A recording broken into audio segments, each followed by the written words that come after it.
যেখানে ছোট একটি পানির বোতল কিনতে আমাদের 15 থেকে 20 টাকা গুনতে হয়, সেই জায়গায় আমার হাতে যে ফুলকপি দেখা গেছে, সেই ফুলকপি 1 কেজি ফুলকপি পাওয়া যাচ্ছে 3 থেকে 4 টাকায়। এবং এতে এইখানকার যারা কৃষক রয়েছে স্থানীয়রা, তারা বেশ হতাশাগ্রস্ত হয়ে পড়েছে। এই ফুলকপি দেখা যাচ্ছে যে অনেকের ক্ষেতের মধ্যে পড়ে থাকতেছে, এবং অন্যদিকে দেখতেছি যে গরুর যে খাবার সেই হিসেবে কিন্তু ব্যবহার করা হচ্ছে। দাম এতই তলানিতে নেমেছে যে তাদের খরচ তো ওঠা দূরের কথা, এখান থেকে অর্থাৎ এই ক্ষেত থেকে নিয়ে বাজার পর্যন্ত পৌঁছানোর পর যে তাদের যে খরচ হয় সেটাও তারা উঠাতে পারতেছে না।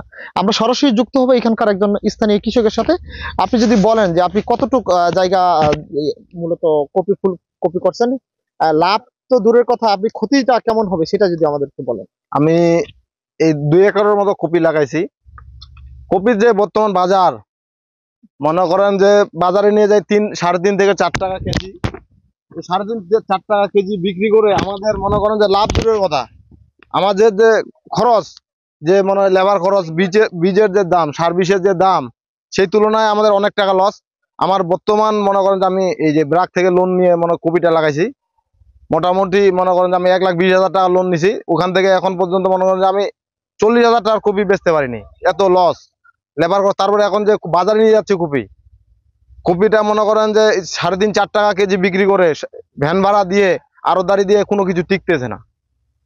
এখন মনে করেন যে আমরা কপি করে এই সবজির আবাদ করে পারে অনেক ক্ষতিগ্রস্ত, আচ্ছা, অনেক টাকা লস। মোটামুটি মানে দুই বিঘা জমিতে কত টাকা খরচ হয়েছে আপনার টোটাল? আমার মোটামুটি মনে করেন যে 1,20,000-এর উপরে খরচ। আমার 1,20,000 টাকা লোনই আছে 2 বিঘাতে। কত টাকা উঠতে পারে আনুমানিক? তারপরও আমি এখন পর্যন্ত 40,000-ও বেচতে পারিনি। তারপর আর বেশি তো বিক্রি করা সম্ভব না না। না, বেশি বিক্রি করার সময় কপি তো শেষ, মানে ওই যে অনেক কপি আবার নষ্ট হয়ে গেছে, ওগুলা তো বিক্রি করতে পারিনি, বাজার খারাপ। বাজারে নিয়ে যাই মনে করেন যে আরো তো এভেলেবেল মাল। এখন যে অতটুক আমরা যেটুক নিয়ে যাই, মানুষও নিয়ে আসে, এই জন্য মনে করেন যে বেচতে পারি না, তখন আবার ব্যাগ নিয়ে আসতে হয়। অনেক সময় তো দেখছি আরো তো ওই যে ব্যাগ নিয়ে আসলে ওটা কি করব, ফালা দিতে হবে, মানুষকে দিয়ে দিই, আত্মীয় স্বজনের বাড়িতে দেই, ফ্রি দিয়ে দেন। ফ্রি। ওটা তো মনে করেন মানুষকে দিতে গেলে কি পয়সা দিবে না। ধন্যবাদ। আমরা যেমনটা শুনতেছিলাম যে যারা বাজারে নিয়ে যাওয়ার পর সেই কপি যদি আসলে বিক্রি না হয়, তারা কিন্তু বাজারের মধ্যেই ফেলে দেয় বা মানুষকে দিয়ে দেয়, এরকম একটা অবস্থা তৈরি হয়েছে। ঠাকুরগাঁয়ের যে ফুলকপি সহ বেশ কিছু সবজির বাজারে কিন্তু একই অবস্থা, শিম সহ আমরা জানতে পেরেছি বেশ কয়েকটা সবজির বাজার এরকম একই অবস্থা দাঁড়িয়েছে। আমরা আরেকজন কৃষকের সাথে যদি একটু যুক্ত হই, আপনি যদি বলেন যে কতটুকু জায়গা আপনি মূলত ফুলকপি চাষ করেছেন? আমি লাগাইছি 2 বিঘা। 2 বিঘার মধ্যে কপি তো দাম নাই। প্রথমে বিক্রি হয়েছিল 2 টাকা, তারপরে 3 টাকা কেজি। 2 টাকা কেজি প্রথমে বিক্রি করছেন? হ্যাঁ, তারপর 3 টাকা 4 টাকা এই দাম পাইছি। এখন তো মনে হচ্ছে আমার অনেক টাকা খরচ, আমার তো আসল ওঠাইতে এই অবস্থা খারাপ। আচ্ছা, আমরা আরেকটা বিষয় জানতে পেরেছি অনেকে নাকি ক্ষেতের মধ্যেও রাখে দিচ্ছে এরকম। দিচ্ছে, মনে করেন যে ক্ষেতের মধ্যে থুলে তো বিরাট সমস্যা, যদি হালে দিই আবার মাটিতে রস হয়ে যাবে, ওই জন্য যা বিক্রি করতে পারি, যা বিক্রি করা যায় সেটা আর কি। হ্যাঁ, যা বিক্রি করা যায়।